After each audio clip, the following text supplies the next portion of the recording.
வணக்கம். இன்றைக்கி நம்ம சேனலில் என்ன பார்க்க போகிறோன்னா கொள்ளு குழம்பு.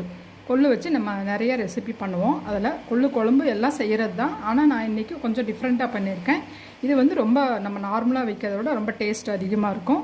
சப்பாத்திக்கு ரொம்ப நல்லாயிருக்கும். கொள்ளில் சப்பாத்திக்கு வச்சு சாப்பிடும்போது ரொம்ப நல்லாயிருக்கும். அதனால் நாங்கள் எப்படி செய்கிறதுன்னு பார்க்கலாம்.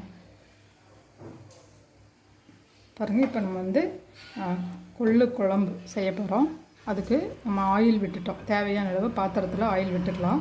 அதுக்கு ஃபஸ்ட்டு கடுகு போட்டுடலாம். கடுகு நல்லா பொரிஞ்சதுக்கப்புறம் நம்ம ஜீரகம் போட்டுக்க போகிறோம்.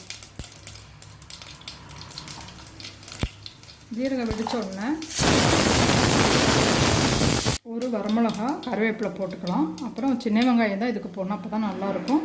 பூண்டு வந்து ஒரு 4-5 பல் வந்து தட்டி வச்சுருக்கேன், அதுவும் நம்ம போட்டுக்கலாம்.